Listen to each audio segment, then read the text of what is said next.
نحمده ونصلي ونسلم على رسوله الكريم أما بعد فأعوذ بالله من الشيطان الرجيم بسم الله الرحمن الرحيم ولا تقولوا لمن يقتل في سبيل الله أموات بل أحياء ولكن لا تشعرون ولنبلونكم بشيء من الخوف والجوع ونقص من الأموال والأنفس والثمرات وبشر الصابرين الذين إذا أصابتهم مصيبة قالوا إنا لله وإنا إليه راجعون أولئك عليهم صلوات من ربهم ورحمة وأولئك هم المهتدون صدق الله العظيم وصدق رسوله النبي الكريم الأمين الرؤوف الرحيم.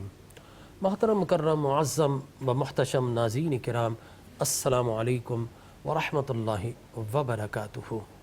چینل 5 کی اسکرین سے آپ کا میزبان ڈاکٹر جمیل راٹھور آج پھر حاضر خدمت ہے، اور آج ہم فلسفہ کربلا پر گفتگو کرنے کا شرف حاصل کریں گے۔ ناظرین کرام، قرآن مجید برہان رشید سورہ بقرہ سے جو تلاوت میں نے آپ کے سامنے رکھی ہے،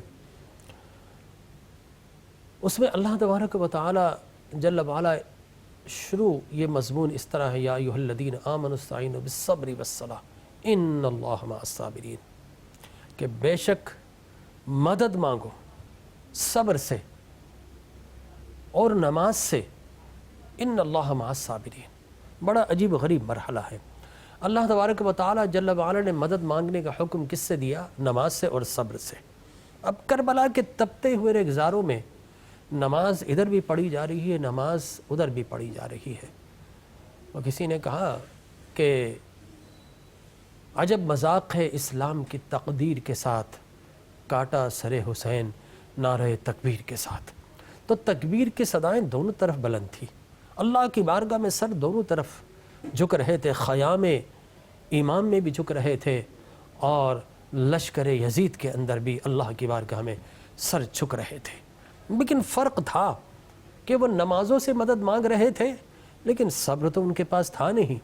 اللہ تبارک و تعالی نے فرمایا ان اللہ مع الصابرین، اللہ نماز پڑھنے والوں کے ساتھ تو ہوتا ہے، لیکن یہ آیت کا انطباق اگر کربلا میں کیا جائے تو اللہ تبارک و تعالی ان نماز پڑھنے والوں کے ساتھ تھا جو نماز بھی پڑھ رہے تھے اور اللہ کی بارگاہ میں صبر و شکر کے ساتھ سر بھی جھکا رہے تھے۔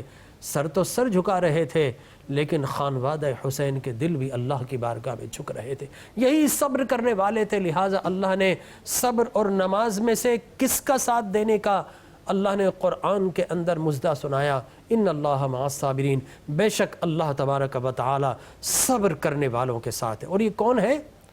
یہ وہ ہے جو اللہ کی راہ میں لمن یقتل فی سبیل اللہ اموات، جو اللہ کی راہ میں اپنی جانوں کے نذرانے پیش کر دیتے ہیں، اور خبردار جو اللہ کی راہ میں اپنی جان قربان کر دے انہیں مردہ مت کہنا، بل احیاء ولکن لا تشعرون، وہ تو اتنا زندہ ہے کہ تم شعور رکھنے کے باوجود ان کی حیات کو محسوس نہیں کر سکتے۔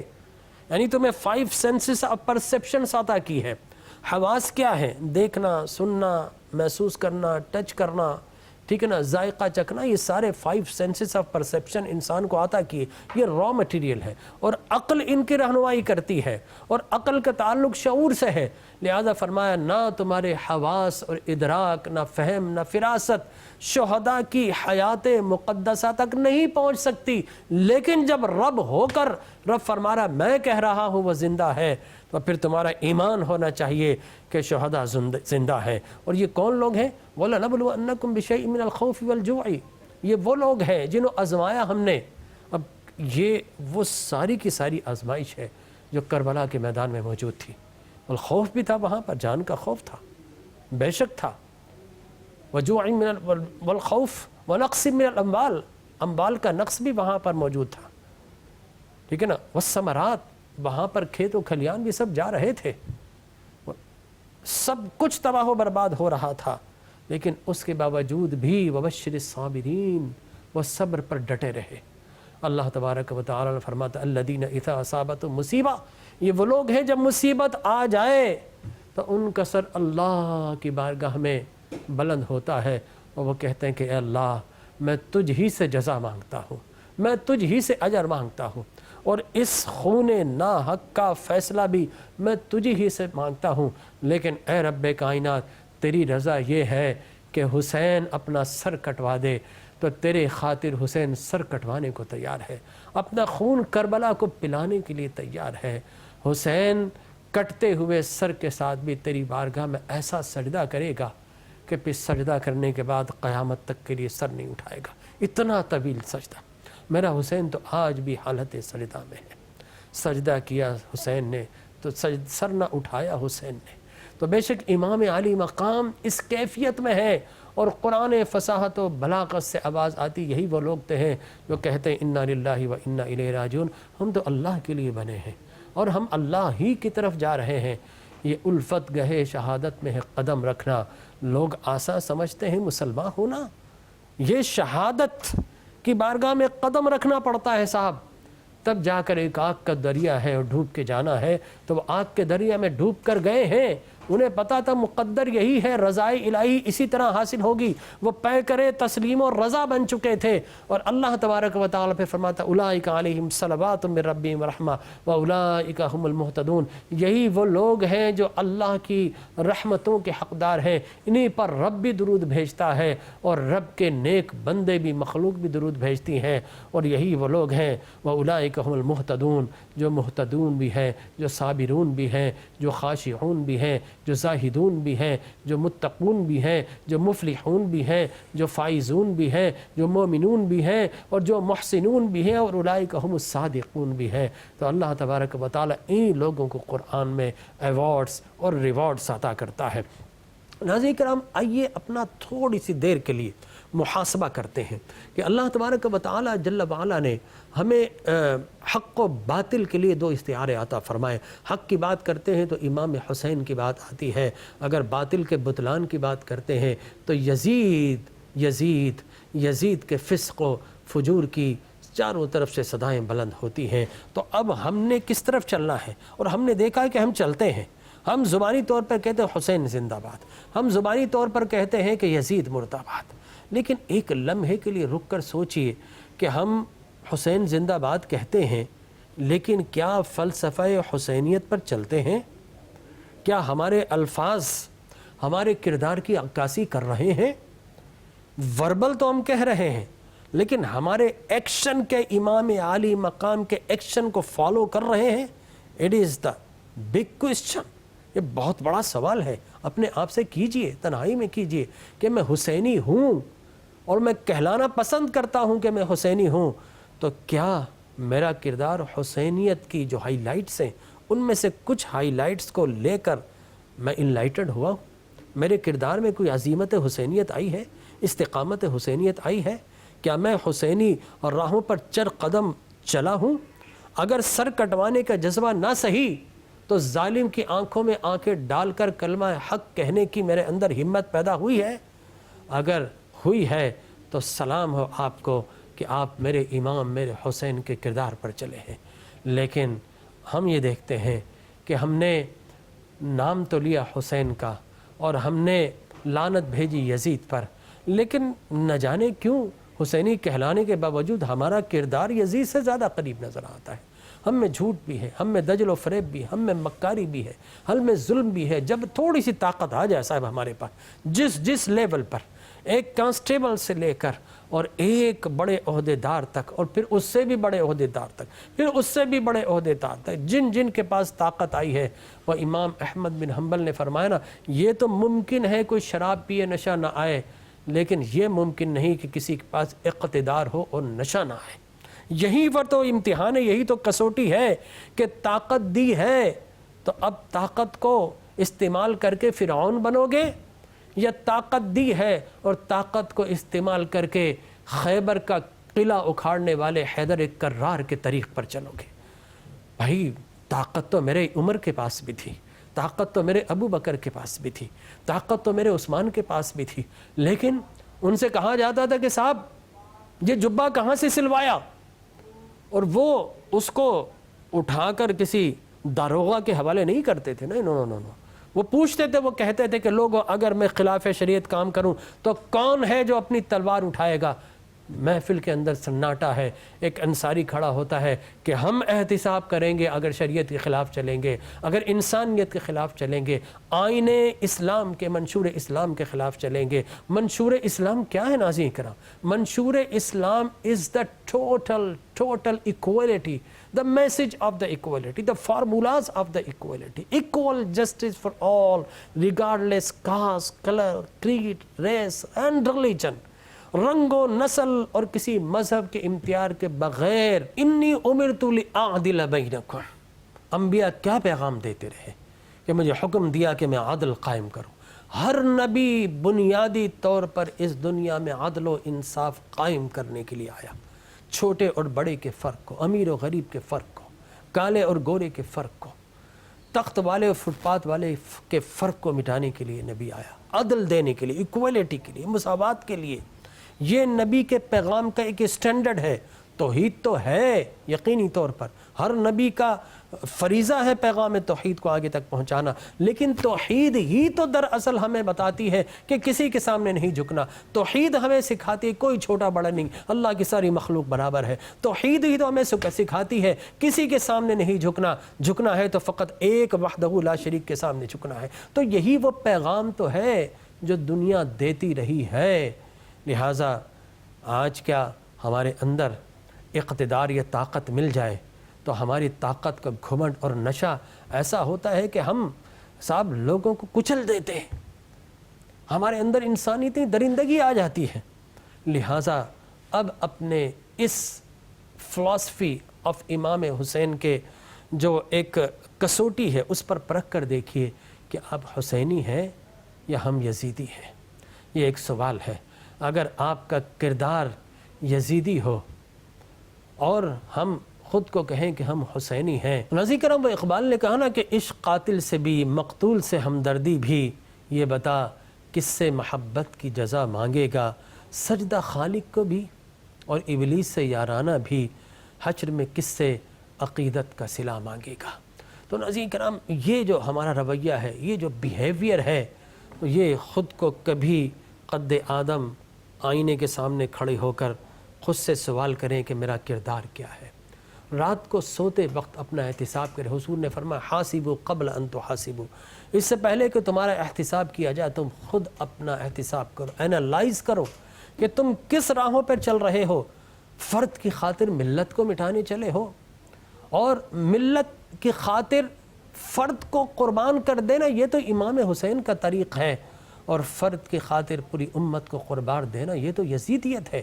تو فرد جہاں جہاں طاقت میں بیٹھے ہیں کل یا آج یا آنے والی دنیا میں، تو اگر وہ حسینی کہلانا چاہتے ہیں تو امام عالی مقام کے طریق پر انہیں چلنا پڑے گا، تب ہی وہ حسینی کہلائیں گے۔ لیکن امام عالی مقام پہ طریقے پر نہیں چلے اور کہا کہ صاحب ہم حسینی ہیں، تو میاں پھر کون کہاں کا حسینی اور کہاں کا یزیدی؟ اور میں یہ بھی بتانا چاہوں گا کہ دنیا میں آج جتنے بھی مصالب ہیں، جتنے بھی تھاٹس ہیں، جو دنیا میں جتنے بھی طبقے ہیں، حق و باطل کے جتنے بھی استعارے ہیں، سب اپنے پاس رکھیے صاحب۔ قیامت تک کے لیے اب دو ہی استعارے چلیں گے، یا تو حسینیت چلے گی یا پھر یزیدیت چلے گی۔ اب فیصلہ آپ نے کرنا ہے کہ جہاں جہاں پر فسق و فجور ہوگا وہاں پر یزیدیت ہوگی، جہاں پر آمریت ہوگی وہاں یزیدیت ہوگی، جہاں پر جہالت ہوگی وہاں پر یزیدیت ہوگی، جہاں پر درندگی ہوگی وہاں پر یزیدیت ہوگی، جہاں پر بے انصافی ہوگی وہاں پر یزیدیت ہوگی، اور جہاں پر مسند اقتدار اور زمام اقتدار پر بیٹھ کر لوگوں پر ظلم کرنے کی رسم ہوگی وہاں پر یزیدیت ہوگی، اور جہاں جہاں پر نفاق ہوگا، جہاں منافقت ہوگی وہاں یزیدیت ہوگی، جہاں جھوٹ ہوگا، جہاں دجل و فریب ہوگا، جہاں پر مکاری ہوگی، جہاں ایک دوسرے کو لوٹنے کا طریق ہوگا وہاں پر یزیدیت ہوگی، اور جہاں شریعت کا نام لے کر شریعت کی پاسداری کو پامال کیا جائے وہاں پر یزیدیت ہوگی، جہاں اسلام کا نام لے کر اسلام کی توہین کی جائے وہاں پر یزیدیت ہوگی۔ ہم قرآن تو پڑھتے ہیں لیکن کردار ہمارا یزیدی ہو تو پھر سمجھ لیجئے قرآن پڑھنا آپ کو کوئی فائدہ نہیں دے گا، وہاں یزیدیت ہوگی۔ ہوگی، اور جہاں جہاں پر باطل کی آنکھوں میں آنکھیں ڈال کر ڈٹ جانے کا جذبہ ہوگا وہاں حسینیت ہوگی، وہاں میرے امام کی سنت ہوگی۔ جہاں پر سچ بولنا ہے وہاں پر حسینیت ہوگی، جہاں پر اپنا سب کچھ قربان کر کے امت کو بچانے کا جذبہ ہوگا وہاں پر حسینیت ہوگی، جہاں پر اعلیٰ ظرفی ہوگی وہاں پر حسینیت ہوگی، جہاں پر قربانی کا جذبہ ہوگا وہاں پر حسینیت ہوگی، اور جہاں پر ڈیووشن اور ڈیڈیکیشن ہوگی وہاں پر حسینیت ہوگی، جہاں پر نمازوں کی پابندی ہوگی وہاں پر حسینیت ہوگی، جہاں پر شراب پی جائے وہاں پر یزیدیت ہوگی، جہاں پر بے نمازی ہو وہاں پر یزیدیت ہوگی، جہاں نمازیوں کے سجدے پیشانی پر چمک رہے ہوں وہاں پر حسینیت ہوگی، اور جہاں جہاں پر قربانی کا جذبہ ہو وہاں حسینیت ہوگی۔ تو ناظرین کرام، یہ وہ پیمانہ ہے، یہ وہ اسٹینڈرڈ ہے، یہ وہ کلیہ ہے، یہ وہ فارمولہ ہے، یہ وہ پاسچولیٹ ہے جس کو اپنی زندگی کے اندر اگر نگاہوں کا آئینہ بنا کر اور نگاہوں کا آپ نے اگر گلاسز اگر اپنا لیے، یہ نہیں ہو سکتا کہ ایک طرف کی آنکھ کا گلاس حسینی ہو دوسری طرف یزید ہو، نو، دونوں گلاس اگر آپ نے اپنانے ہیں یا تو یزیدیت بنا لیجئے یا حسینیت بنا لیجئے۔ اب معاملہ یہ ہے کہ ہم یزیدی کہلانا پسند نہیں کرتے، لیکن کردار کے اندر یزیدی جھلک آئی تو پھر ہم کیسے حسینی کہلائیں گے؟ اگر حسینی کہلانا پسند کرتے ہو تو آپ کے کردار میں حسینیت جھلکنا چاہیے، آپ کو بتانے کی ضرورت نہ پڑے۔ تو ناظرین کرام، یہ پیغام انشاءاللہ حسینیت اور یزیدیت کے عنوان سے فلسفہ کربلا آپ کی خدمت میں بیان ہوتا رہے گا۔ ایک وقفے کے بعد انشاءاللہ پھر حاضر خدمت ہوں گے۔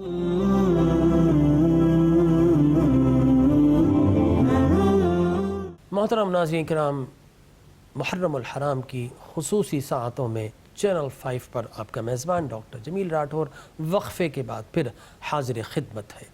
وقفے سے پہلے میں امام عالی مقام کی قربانی کی وہ داستان اور پھر حسینی افکار اور حسینی کردار آپ کی خدمت میں بیان کرنے کی کوشش کر رہا تھا۔ اور ناظرین کرام، یہ داستان نہیں ہے، یہ فقط ایک واقعہ نہیں ہے، بلکہ میں سمجھتا ہوں کہ یہ وہ فلسفی ہے، یہ وہ نظریات ہیں جو ہمیں اپنی زندگی میں رائج کرنے، خود بھی سیکھنے ہیں، اپنی آل اولاد کو بھی سکھانے، اور یہی دراصل انسانیت بھی ہے، یہی دراصل حقانیت بھی ہے، یہی دراصل ٹروتھ ہے، یہی دراصل ایک اسٹرینگتھ ہے جو اللہ تبارک و تعالی انسان کو عطا کرتا ہے۔ اگر آپ نے اس اسٹرینگتھ پر چلنا ہے، اگر آپ نے ڈٹرمنیشن دکھانی ہے اور کمپریہنسولی خود کو مسلمان ثابت کرنا ہے تو پھر یقینی طور پر آپ کو حسینی کردار پر آنا ہوگا۔ ناظرین کرام، ایک لمحے کے لیے میں اگر کردار کی بات کرتا ہوں تو مجھے یہ کہنے دیجئے کہ کربلا کے تپتے ہوئے ریگزاروں میں امام عالی مقام کا راستہ روک کر اور پھر لشکر ان کے اطراف و اکناف پر جمع کر کے جو لوگ جمع تھے ان کے نظریات کیا تھے؟ تو آپ سب کہیں گے وہ کلمہ پڑھنے والے مسلمان تھے، اور بہت سارے ان میں سے وہ تھے جو امام عالی مقام کو خطوط لکھ لکھ کر بلواتے رہے ہیں۔ ان میں سے بہت سارے ایسے تھے، جیسا شیش بن ربعی تھا، کہ نا یزید بن حارث تھا، جیسا حجاز بن الحجر تھا، یہ بہت سارے کردار تھے جو وہاں پر موجود تھے، لیکن کیا وہ اپنے نظریات پر چل رہے تھے؟ تو ناظرین کرام دیکھیے، غداری کئی طرح کی ہوتی ہے۔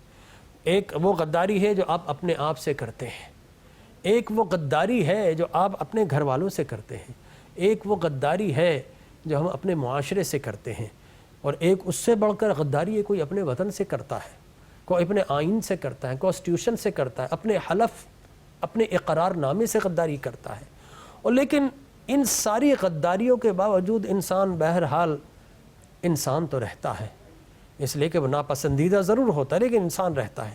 لیکن اگر کوئی اپنے نظریے سے غداری کرے تو میں سمجھتا ہوں وہ بظاہر انسان ہوتے ہوئے حقیقت میں شیطان بن جاتا ہے، اس لیے کہ جس نظریے کی خاطر وہ جیا اور مرا، ultimately at the end of the day جب وہ اسی نظریے سے غداری کر جائے تو کیا وہ انسان کہلائے گا؟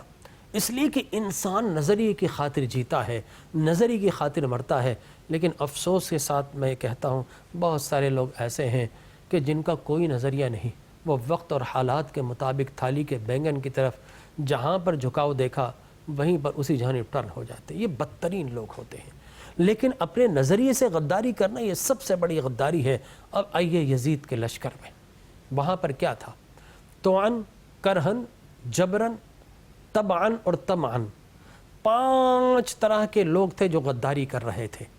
طوعاً، کرہن اور جبرن، کچھ ایسے لوگ تھے جنہیں زبردستی لایا گیا تھا، جو امام عالی مقام کو خطوط لکھنے والے تھے، لیکن کہا گردن مار دیں گے، چلو ہمارے ساتھ۔ لہٰذا یہ دیکھیے کتنی بڑی غداری ہے، پہلے خطوط لکھ کر بلوایا، اور اب بجائے اس کے کہ اس لشکر میں آتے دشمنوں کے ساتھ جا کر کھڑے ہو گئے۔ کتنی بدترین غداری ہے۔ لہٰذا کچھ ایسے تھے جو دل سے نہیں تھے لیکن کھڑے تھے صاحب اپنی جان بچانے کا خوف، تو طعن، کرہن اور جبرن، اور کچھ ایسے تھے جو طمعاً، یعنی ان کی طمع، ان کے لالچ، ان کا حرص کہ صاحب کسی کو رے کی گورنری مل جائے گی، کسی کو وہاں کا عہدہ مل جائے گا، تو اس عہدے کی خاطر وہ طمع، وہ لالچ، حرص کی وجہ سے نواسۂ رسول کے بالمقابل تلوار نکال کر کھڑے تھے۔ کتنی بڑی غداری۔ اور کچھ ایسے طمعاً جن کی طبیعت میں غداری ہوتی ہے، جس طرح شمر ذی الجوشن، خولی بن یزید، اسی طرح اور دوسرے لوگ تھے، یہ سارے طبیعتاً غدار تھے۔ تو یہ یزید کے لشکر کا عالم تھا، شمر اور ابن زیاد، یہ تو طبیعتاً غدار تھے، لیکن اگر عمر بن سعد کو دیکھیں تو وہ طمعاً، لالچ میں غداری کر رہا تھا۔ اور دوسری طرف اب یزید کی طرف آتے ہیں، یہ تو یزیدی لشکر کا عالم تھا، اب یزید کی طرف آتے ہیں کہ یزید کیا غداری کر رہا تھا اپنے نظریات سے؟ نو، ساؤنڈ از ویری لاؤڈ، نو، یزید اپنے نظریے کے خلاف کچھ نہیں کر رہا تھا، در حقیقت یزید اپنے نظریات کے عین مطابق کر رہا تھا۔ اس لیے کہ یزید کا تو نظریہ یہی تھا کہ میں نے آل محمد کو ختم کرنا ہے، میں نے کسی طریقے سے، اس کے اشعار ہیں کہ بدر کے اندر جو کجی اور کمی رہ گئی تھی، آج اس کجی اور ٹیڑھے پن کو میں خاندان نبوت کے چشم و چراغ کو لہو لہو کر کے در حقیقت بدر کے اپنے بزرگوں کا بدلہ لوں گا۔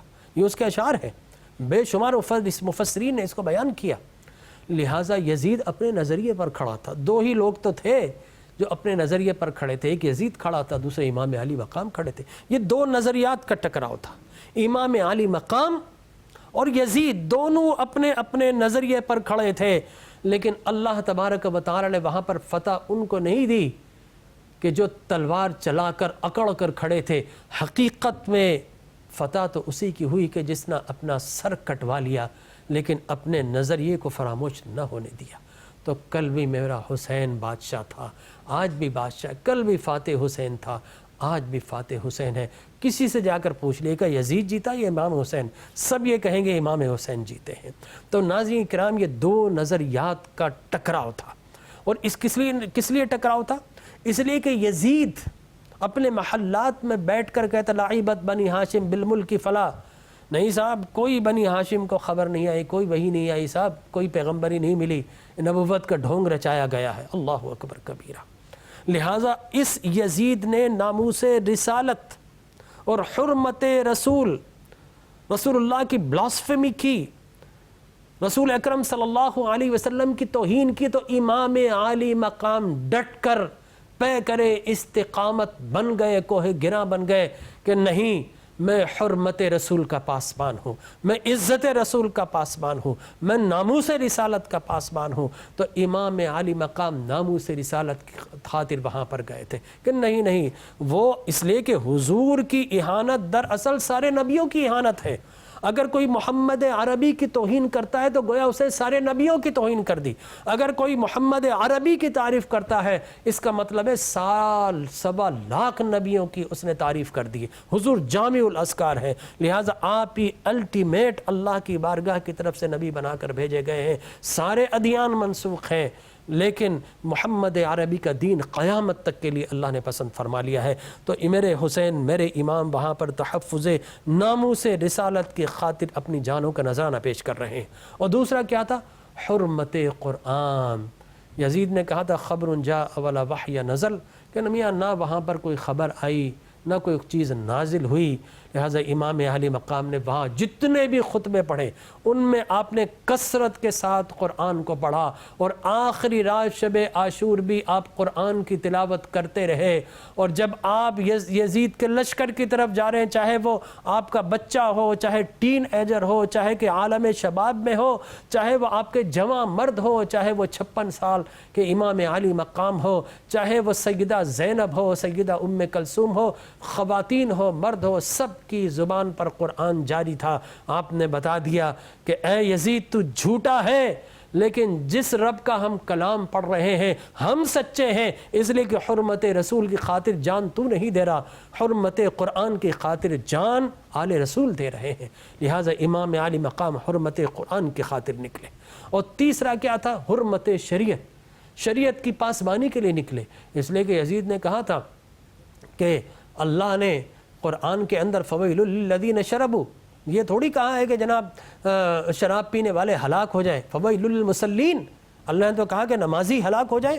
پورا قرآن نہیں پڑھا، ان نمازیوں کی ہلاکت کا اعلان کیا تھا جو غافل ہوتے ہیں اور جو اپنا مال جمع کر کے یتیموں کی طرف نہیں خرچ کرتے، اللہ کی راہ میں خرچ نہیں کرتے۔ اللہ نے ایسے نمازیوں کو ہلاکت کی تنبیہ کی تھی، لیکن یزید نے قرآن کا مذاق اڑایا، شریعت کی پاسداری، شریعت کے حرام و حلال کو کے اندر اس نے فتنہ ڈال دیا، حرام کو حلال، حلال کو حرام کر دیا۔ نتیجہ یہ نکلا کہ کوئی تو نکلنا تھا صاحب اس کی بے لگامی کو روکنے کے لیے اور شریعت محمد مصطفیٰ کی پاسبانی کے لیے، تو امام عالی مقام نے اپنا سر کٹوا کر شریعت کی حرمت اور شریعت کی حفاظت کا حق ادا کر دیا۔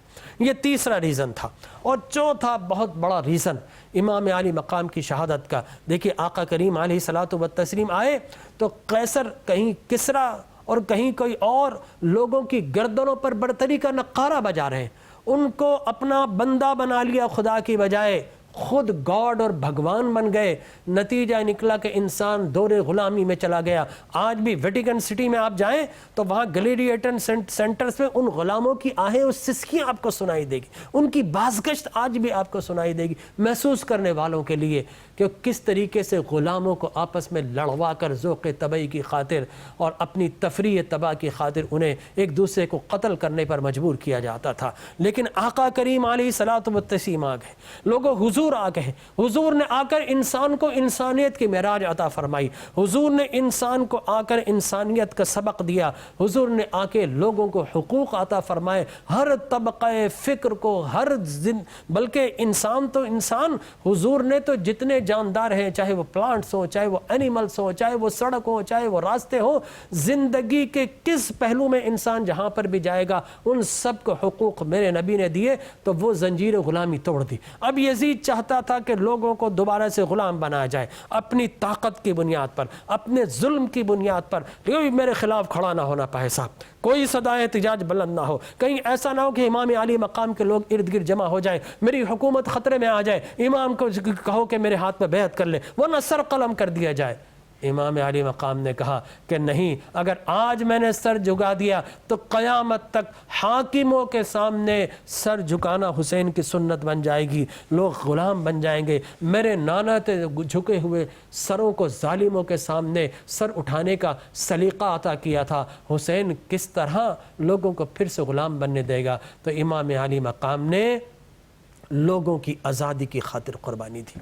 اور آخری پیغام کہ لوگوں جب کوئی یزیدی وقت کا آ جائے تو اس کے سامنے عملی جد و جہد کرنا، فقط اپنے لفظوں سے، اپنے قول سے، اپنی تقریروں سے، اپنی تحریروں سے، اور آج میں کہوں کہ سوشل میڈیا کے مختلف گیجٹس پہ نہیں، اس طریقے سے زندگی نہیں گزارنا، عملی جد و جہد ایکشنز کے ساتھ اس ظالم کی سر کو بھی کرنا۔ دیکھو میں فقط 72 نفوس تھے میرے پاس، لیکن پھر بھی میں گیا، میں نے عمل کر کے دکھایا، سر کٹوا کر دکھایا، ظالم کو قیامت تک کے لیے اس کا سر جھکا کر دکھایا۔ اس ظالم کی تیغ سنا ہمارے خون میں ضرور ڈوبی ہے، لیکن اس تیغ سنا کو فتح نہیں مل سکی ہے۔